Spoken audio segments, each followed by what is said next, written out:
And more than once, we've come in to raccoons having their way with their feeder.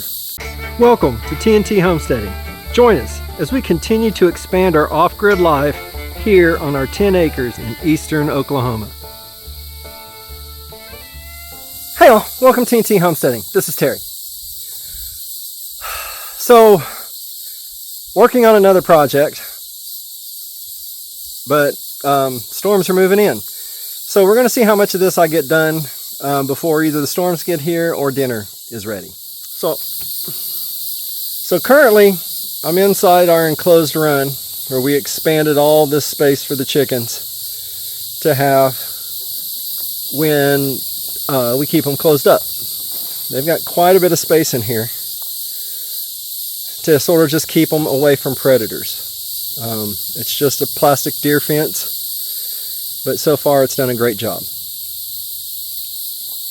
However, every night at dark, we do have an electric pop door. You can sort of see it back there. And it closes at dark every night. But this door is still open.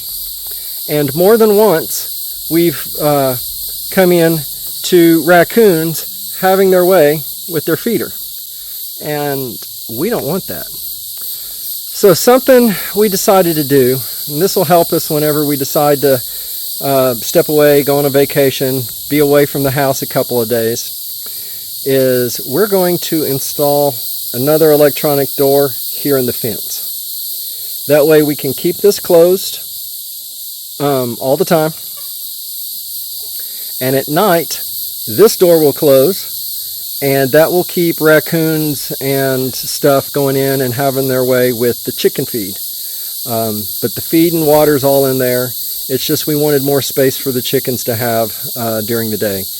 And then we open the gate to let them free range. So the plan will be to keep this gate closed. We'll put in some fencing over this doorway to keep the chickens in here. And that's good. For when we do want them to free range, we'll do something here with the fencing or put in another door. But we can open and close and let them free range when we want them out and about. But right now I'm just trying to make it easier for us to be able to not have predators get into our chicken feed. Alright, so I've got all my tools out here, I think, to get this done. Well, almost all my tools. I just realized I don't have wire cutters. But anyway, I can get that in a minute. So I've got some 2x4s that I'm going to use. I've got some plywood that I'm going to end up using.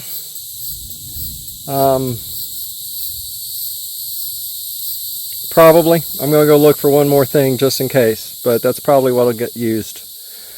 Of course, I got the door here. The doors are open. I'm trying to make sure it works. I had some problems with it.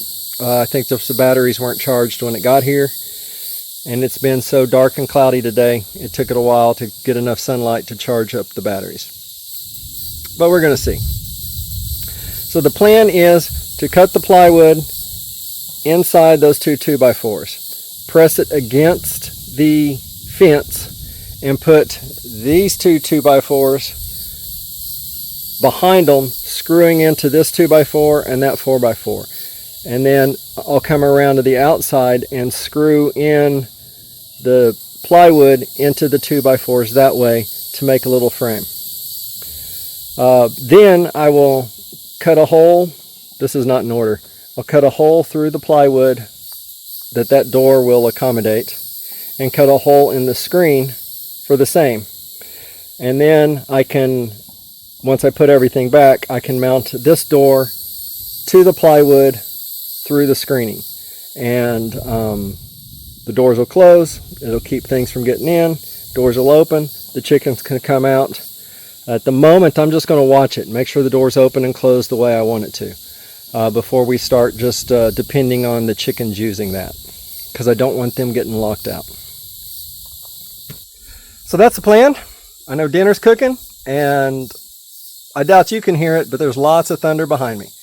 So I'm going to get started.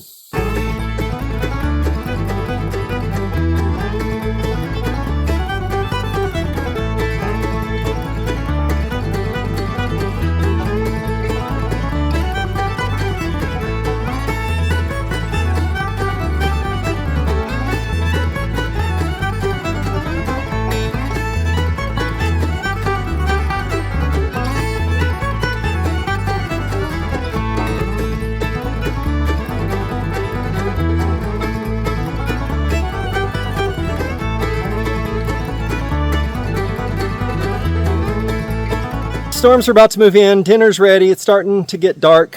I could keep working, but with everything else going on, I'm going to stop.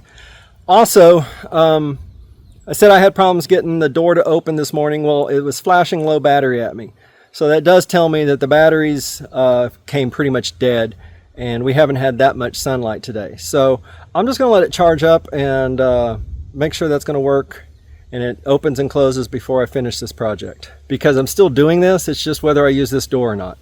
So that right there, I'll move around to the other side of the fence and push into the screening. But before I do that, I will cut a hole in this, push it up, cut the metal in the hardware cloth in the fencing, and then screw everything together. Then I can add the door to the outside.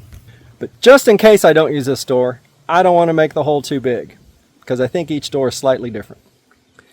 Anyway, I need to get these tools put up before the rain gets here. Thanks for watching. God bless. We'll see you on the next video. Bye.